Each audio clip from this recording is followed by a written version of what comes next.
Bonjour à tous. Aujourd'hui sur ces plateaux, nous recevons l'apôtre Jean-Marc Bossa de l'Église Ministère universel de la Croix de Jésus. Avec lui, nous allons parler sur la doctrine. La femme, selon la doctrine de Dieu, la femme n'a pas le droit de prêcher. Pourquoi? C'est la femme qui fit la première prédicatrice de l'homme sur la terre.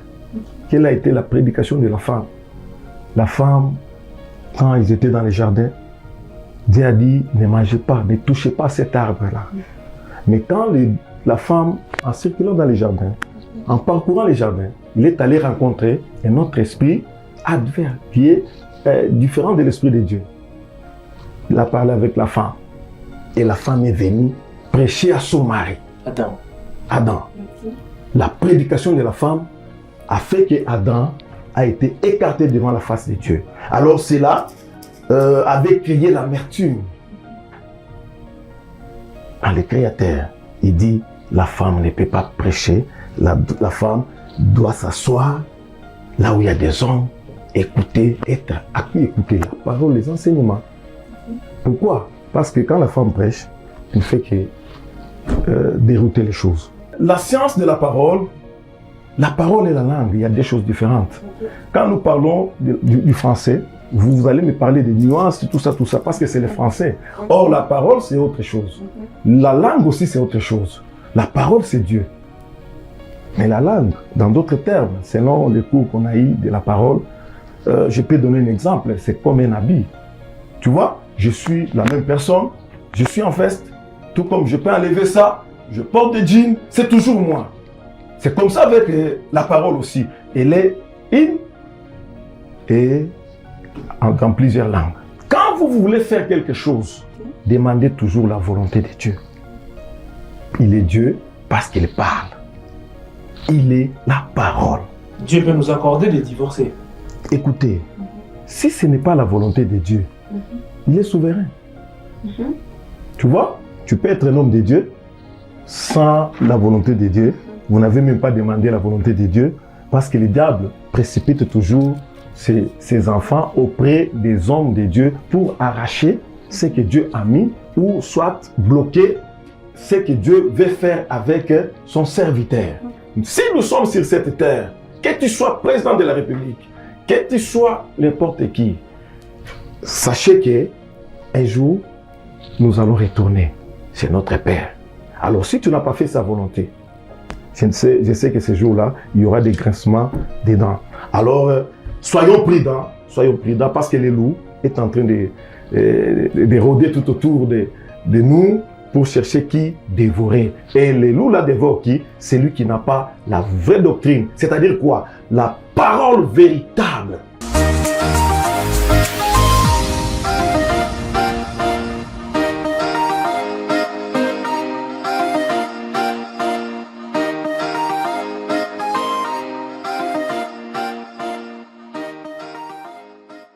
Je ne suis pas seul sur ce plateau, je suis accompagné de Madame Chancel, notre consoeur avec qui nous allons partager sur cette question. Bonjour Madame Chancel. Bonjour Michel Ristot. Vous allez bien?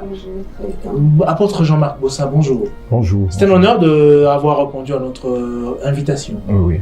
Alors, apôtre, nous aimerions savoir d'entrée des jeux, par définition, c'est quoi la doctrine? Oui. Je veux quand même me présenter avant de répondre à cette question. Merci. Moi, c'est l'apôtre Jean-Marc Bossa, communément appelé Nazareth. Nazareth, oui, c'est un nom spirituel que notre Père, notre Dieu m'a donné parce que je suis le représentant général de la croix de Jésus-Christ de Nazareth, dans le monde en général et en particulier en République démocratique du Congo. Oui. Je suis licencié en relations internationales à l'université de Lubumbashi et j'ai fait aussi les cours de la parole. Vous avez fait la théologie donc? Non, je n'ai pas fait la théologie. J'ai fait la théologie mais pas de ce monde. Quand Dieu m'a appelé, il m'a amené à l'école du Saint-Esprit. Oui. C'est là où j'ai fait aussi les cours de la parole et en tant que représentant, je dois quand même avoir la vision de l'Église parce que moi je ne suis pas le visionnaire, Les visionnaires, c'est le Seigneur Jésus-Christ. C'est lui qui est le porteur de la croix. Ok. Alors, il m'a mandaté aussi, il m'a donné cette lourde charge de représenter la croix dans le monde en général, et en particulier en République démocratique du Congo. Oui, parler de la définition de la doctrine, selon les cours de la parole, parce que dans ces domaines-là, il n'y a qu'un seul enseignant, qui est le Saint-Esprit, et nous avons qu'un seul cours, qui est la parole. Alors, selon la parole, la doctrine est un ensemble des éléments qui composent la divinité ou le pouvoir d'une organisation. Madame Chancel? Monsieur. Allons-y. Pasteur, qu'appelle-t-on Sainte Doctrine? La Sainte Doctrine. Selon la Bible, la Sainte Doctrine, elle est biblique. Quand nous parlons de la Sainte, nous voyons le Créateur lui-même, notre Dieu, il est saint. Alors sa doctrine aussi doit être sainte. C'est-à-dire, la doctrine, c'est un ensemble des institutions. Toute organisation, que ce soit des dieux ou les organisations que nous contemplons, nous voyons dans ce monde, il y a toujours la doctrine. Ce que nous appelons, dans le monde, on appelle les institutions. Voilà. Ce sont ces institutions-là qui organisent les pouvoirs. Sans ces institutions-là, il n'y a pas le pouvoir. Je peux donner un exemple. Nous sommes en République démocratique du Congo. Il y a eu les élections. Mais maintenant, le pouvoir est en train d'organiser ces institutions. On a attendu 6 mois après pour qu'on puisse avoir le gouvernement. Chaque fois, on posait au président de la République une question. Il arrivait toujours à répondre pour dire que non, il n'y a pas moyen de commencer le travail tant qu'il n'y a pas les institutions. C'est ainsi que le pouvoir en République démocratique du Congo, comme une organisation, ils sont en train d'organiser ces institutions-là pour que le pouvoir soit là et qu'ils fassent leur travail. Mais même au ciel, parce que le monde a aussi pris ce modèle-là à partir du ciel, à partir de notre Dieu. Les premiers organisateurs, c'est Dieu. C'est pour cela, dans les choses de Dieu, il doit toujours avoir une doctrine. Les doctrines, c'est un chemin qui nous amène à un objectif donné. D'accord. Pasteur, vous venez dire que la doctrine, c'est une constitution. Oui. Et dans chaque constitution, il y a un principe. Quels sont les principes selon la Bible de la doctrine? Les principes de la doctrine. Pour parler des principes de la doctrine, nous devons d'abord savoir quels sont les éléments qui organisent la doctrine de Dieu. Là, nous allons dans le livre d'Éphésiens, chapitre 4, du verset 4 à 6. Là, on nous parle de l'unité de la foi. Dans l'unité de la foi, nous avons 7 éléments qui organisent la sainte doctrine de Dieu. Premièrement, nous avons un seul corps, qui est l'Église. Deuxièmement, un seul esprit, qui est le Saint-Esprit. Un seul espérance, qui est le Jérusalem nouvelle. Il y a un seul Seigneur, qui est notre Seigneur Jésus-Christ. Il y a une seule foi, qui est la parole de Dieu. C'est-à-dire notre foi est bâtie sur la parole de Dieu. Il y a un seul baptême qu'on appelle le baptême de feu, qui est la vérité. Et nous avons un seul Dieu, qui est le créateur de tous. Il est le Père de tous, il est au-dessus de tous. C'est-à-dire, c'est cet élément-là, dans notre cours de la parole, que nous appelons, autrement dit, que ce sont les 7 chapitres que l'Église doit enseigner jusqu'au retour du Seigneur Jésus-Christ. C'est-à-dire, nous devons enseigner le peuple de Dieu à connaître le seul corps. C'est quoi? À connaître le seul esprit que Dieu nous recommande d'avoir. Pas des esprits, il n'y a qu'un seul esprit. Connaître notre espérance. Nous espérons à quoi? Quand nous croyons au Seigneur Jésus-Christ, nous espérons à quoi? L'Église doit enseigner cela. Qui est notre Seigneur? Parce que dans la doctrine de Dieu, il n'y a qu'un seul Seigneur. Tu vois? Mais aujourd'hui, il y a plusieurs doctrines. Là où nous voyons les messeigneurs. On parle toujours de mes seigneurs, mon Seigneur tel, mon Seigneur tel, mon Seigneur. C'est de là où, à partir de ces éléments, on peut déceler la fausse ou la vraie doctrine. Alors, comment on va déceler cette fausse ou mauvaise doctrine là? Comment on saura qu'on est face à une mauvaise doctrine, on est face à une bonne doctrine? Oui, la Bible dit dans le livre d'Apocalypse, chapitre 22, à partir du 18e verset jusqu'au 21e, les paroles de la prophétie de ces livres, qui est la Bible, on ne peut jamais retrancher ni ajouter. C'est-à-dire, cet élément ici, on ne peut jamais ajouter à ces éléments. Parce que c'est Dieu qui a donné pour organiser son église. Et aujourd'hui, nous voyons, il y a plusieurs églises, ils ajoutent à ces éléments ici. Alors, je peux donner un exemple. Allons-y, rapidement. Un exemple, si nous allons chez les catholiques, quand ils parlent de leur foi, quand ils commencent à confesser leur foi, ils commencent toujours le Père, les Fils. Moi, j'aimerais assez que cette émission passe un peu en bilingue. En swahili, on dit « Tunaanza kuabudu ». Tunamsadiki, quand ils parlent là. Vous allez voir, parmi ces éléments, ils ajoutent aussi Marie. Ok. Lorsqu'ils ajoutent Marie, ça devient déjà une fausse doctrine. Ça devient déjà une fausse doctrine. C'est les autres, ils ajoutent Mahomet, c'est les autres Branham, c'est les autres, c'est les autres. Et aujourd'hui, même dans l'église des réveils, on ajoute aussi des pasteurs. On commence à donner aussi. Jean-Marc Bossa. Oui. On ajoute aussi les pasteurs. Directement, ça devient une fausse doctrine. Donc, pasteur, si par exemple on prie les dieux de tel, par exemple le dieu de pasteur Bossa, c'est une fausse doctrine. C'est déjà une fausse doctrine. Parce que le nom de Bossa ne se situe pas parmi ces 7 éléments ici. C'est-à-dire qu'on doit enseigner les enfants de Dieu rien que ce que Dieu nous a recommandé. Parce que dans ces cours-là de la parole, il n'y a que 7 chapitres. Il n'y en a pas 8. Il n'y en a pas 8. Nous devons enseigner rien que ce que Dieu nous recommande, la doctrine de Dieu.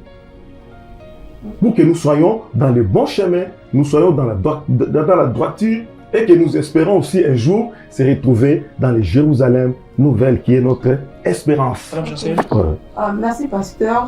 Vous avez dit que nous avons que 7 doctrines que le Seigneur nous a données. 7 éléments qui composent. Ok, voilà. Et quels sont les 7 éléments qui composent les 7 éléments-là, nous avons un seul corps. Le seul corps-là, qu'on appelle l'église. Il n'y a qu'une seule église. Il n'y en a pas 2. Il n'y en a pas 3. Nous sommes du ministère universel de la croix de Jésus-Christ de Nazareth. Tu es dans le livre de Luc, chapitre 9, verset 23. La Bible dit ceci.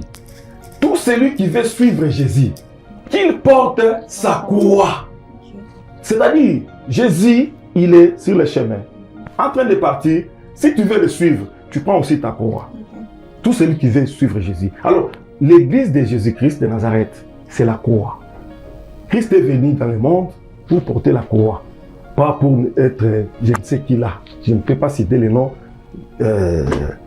Alors, apôtre Jean-Marc Bossa, il n'y a qu'une seule église. Mais alors pourquoi aujourd'hui c'est toute cette multiplicité des églises qui chacune d'elles a sa propre doctrine? Oui. La Bible dit, mon peuple périt par manque de connaissance. Lorsqu'on n'a pas la connaissance, n'importe qui peut venir avec ses enseignements, sa doctrine. Alors, comme tu n'as pas la vraie, on prend n'importe quoi. Alors n'importe qui, à cause de la souffrance, par cette manque de connaissance-là, on accepte n'importe quoi et chacun de nous, il commence aussi à créer son église. Il devient Dieu dans son église. C'est-à-dire, il ajoute aussi, s'ajoute aussi. Il peut vous parler de Dieu, de Jésus, mais il va brandir aussi son nom. Si tu ne fais pas ce que moi je te dis, tu n'es pas de notre église. Alors il devient Dieu là-bas. C'est là où il y a le problème. Donc, ce qui fait qu'il y ait beaucoup des églises, c'est la famille, comme vous le dites. Manque de connaissances. Lorsqu'on n'a pas la connaissance, oui. Il y a aussi des intérêts. Il y a aussi des intérêts. Des personnes, tout ça, c'est par manque de connaissances. Lorsqu'on ne connaît rien, on ne peut pas aller prendre le nom de Dieu comme une marchandise. Le nom de Jésus comme la marchandise.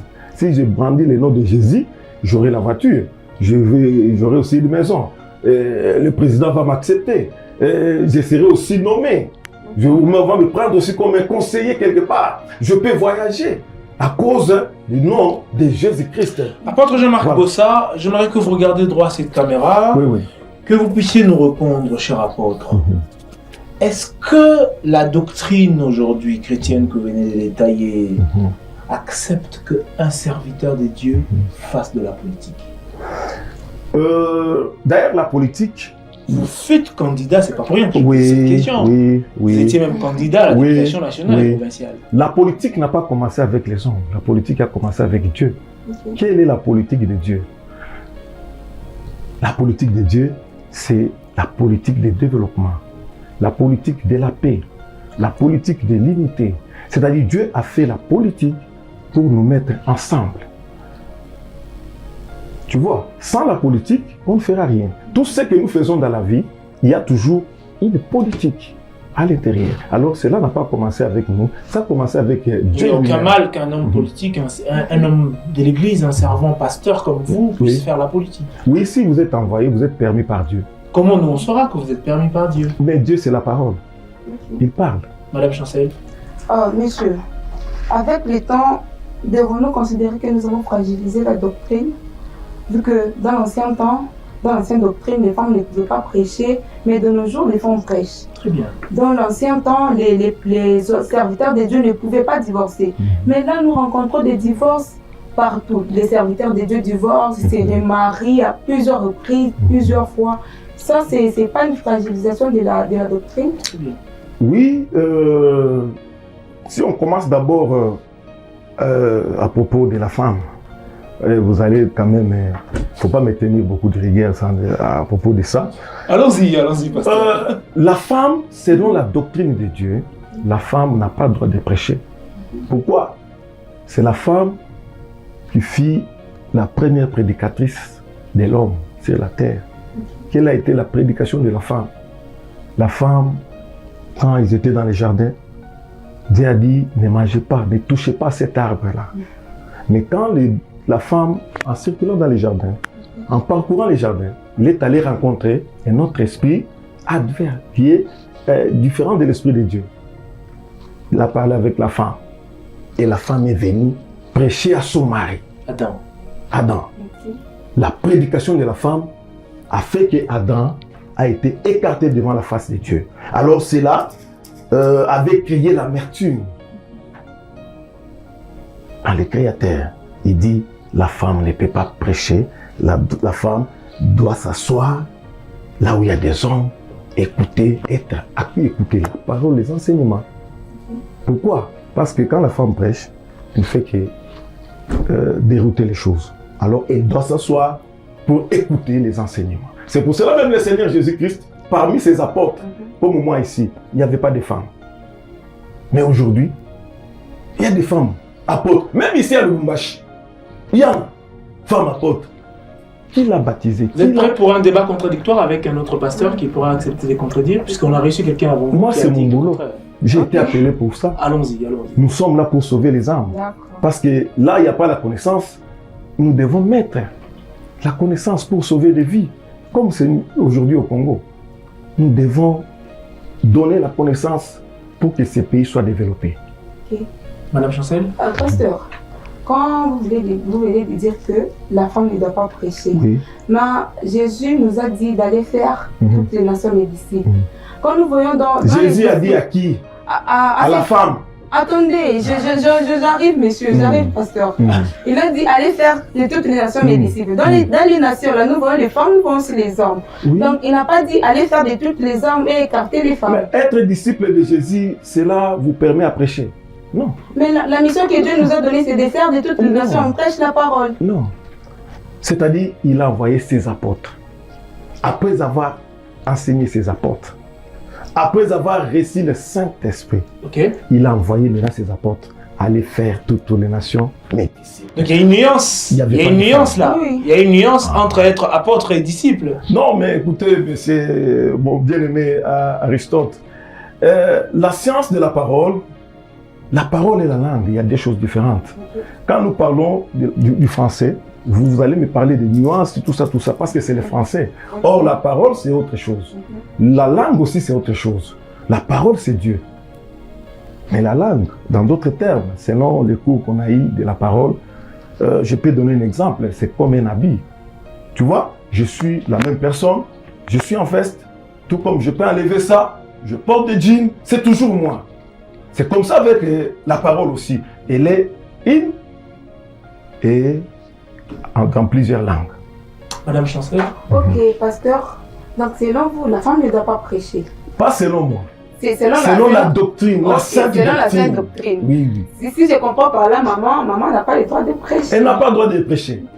Elle est la fille de la croix de Jésus-Christ, mais elle n'a pas le droit de prêcher. Alors, pasteur, allons-y. Elle n'a pas le droit de prêcher. Mais il y a des femmes, quand elles vous prêchent, quand elles vous parlent de la parole de Dieu, vous sentez qu'il y a vraiment une connaissance en profondeur de la parole de Dieu. Madame, ça c'est Madame Chancel. Madame Chancel, c'est la fausse doctrine. Non, je vous reviens, pasteur. Oui, oui. Mais il y a aussi ces hommes pasteurs. Quand ils vous prêchent, vous sentez que non, il n'y a pas vraiment la profondeur de la connaissance, la profondeur de la quantité. Il n'y a pas le Saint-Esprit. Mais quand une femme te prêche, tu sens vraiment que waouh, je dois changer, elle me prêche. Ça aussi, c'est la fausse doctrine. Quand vous parlez d'abord de la profondeur, là, c'est quoi?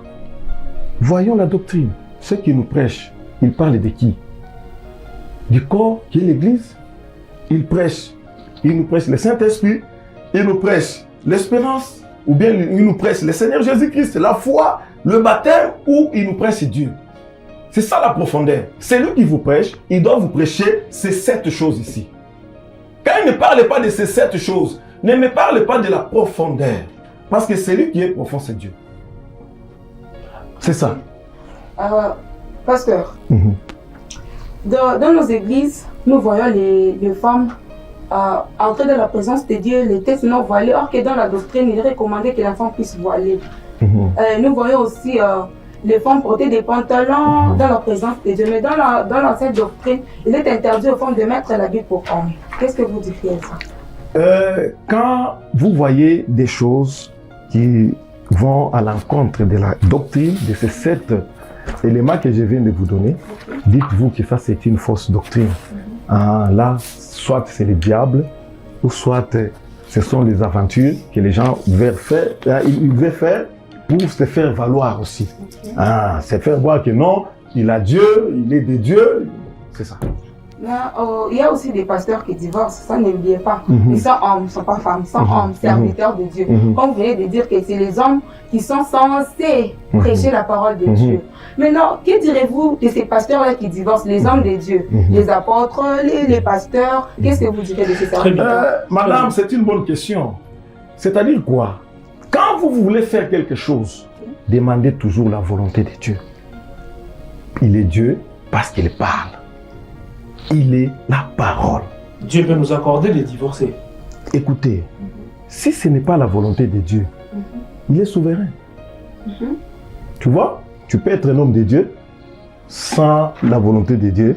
Vous n'avez même pas demandé la volonté de Dieu parce que le diable précipite toujours ses enfants auprès des hommes de Dieu pour arracher ce que Dieu a mis ou soit bloquer ce que Dieu veut faire avec son serviteur.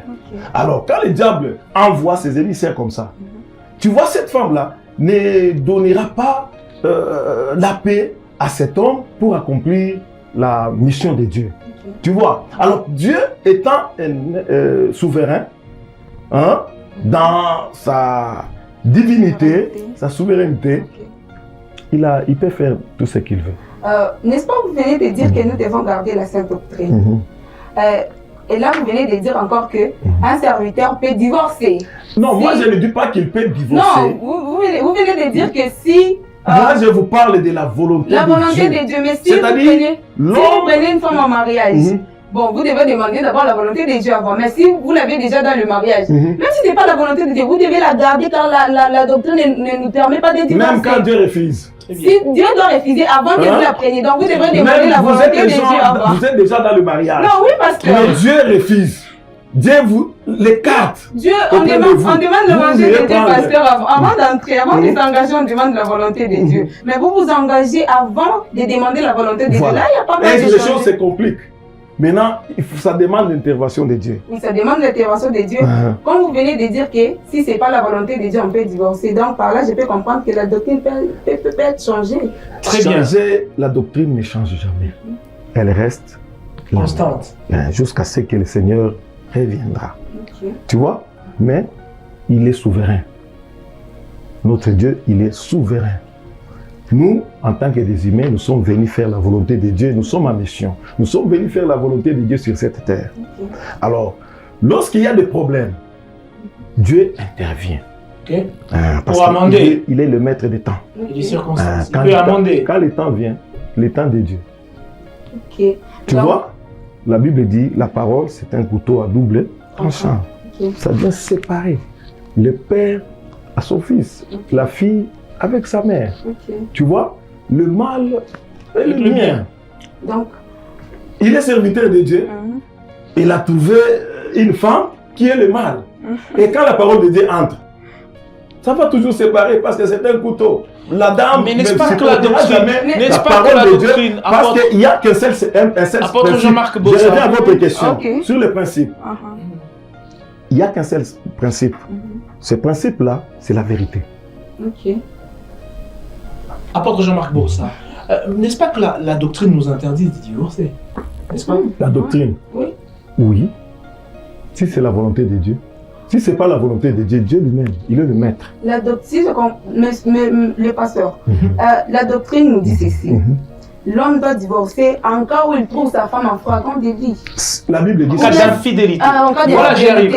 Ou bien si la femme meurt. La Bible dit ceci. Mais votre femme est encore vivante. Personne ne peut séparer ce que Dieu a déclaré. A uni. Tu vois, si c'est votre mariage, c'est Dieu qui vous a uni. Qui d'autre peut vous séparer? Mais si ce n'est pas dans la volonté de Dieu, n'importe qui, même le vent peut vous séparer. Alors je sens que cette thématique... Même le vent peut vous séparer. Cette thématique des doctrines, elle est très importante. Nous aurons à voir le pasteur, l'apôtre Jean-Marc Bossa dans une prochaine émission, avec toujours la très charmante Chancel. Mais apôtre Jean-Marc Bossa, pour aujourd'hui, nous allons chuter. Nous sommes tirés par le temps, fort malheureusement. Oui. Si vous pouvez regarder droit cette caméra et dire un message à ces milliers et des centaines de personnes qui vont suivre cet élément via les médias sociaux, qu'est-ce que vous direz sur la doctrine? Moi, je dirais au peuple de Dieu de chercher la bonne doctrine. Sans la bonne doctrine, personne n'entrera au ciel. Parce que la doctrine, c'est ça notre chemin. Ça nous amène tout droit vers le royaume de Dieu. Alors, il faut avoir la connaissance. Et la connaissance, c'est à la croix de Jésus-Christ de Nazareth. C'est à Golgotha. S'il a souffert, c'est pour nous transmettre cette connaissance-là. De connaître le vrai Dieu, de connaître la vraie Église, de connaître le vrai serviteur de Dieu, et savoir ce que Dieu nous recommande de faire. C'est-à-dire, si nous sommes sur cette terre, que tu sois président de la République, que tu sois n'importe qui, sachez qu'un jour, nous allons retourner chez notre Père. Alors, si tu n'as pas fait sa volonté, je sais que ce jour-là, il y aura des grincements des dents. Alors, soyons prudents parce que le loup est en train de rôder tout autour de nous pour chercher qui dévorer. Et le loup là dévore qui? Celui qui n'a pas la vraie doctrine. C'est-à-dire quoi? La parole véritable. La parole véritable que Dieu nous recommande. Apôtre Jean-Marc Bossa, nous vous remercions. C'est à moi de remercier notre chaîne. C'est pardon? Boumouane Télévision. Boumouane Télévision. Je vous remercie beaucoup. Que le Seigneur, notre Dieu, puisse vous bénir. J'aimerais que prochainement, que ce studio ici soit quand même demystifié par la grâce de notre Seigneur Jésus-Christ et le Saint-Esprit de Dieu. Merci beaucoup. Merci beaucoup. Merci. Nous voici arrivés à la fin de notre entretien avec l'apôtre Jean-Marc Bossa. Nous vous remercions de nous avoir suivis de partout. À la prochaine.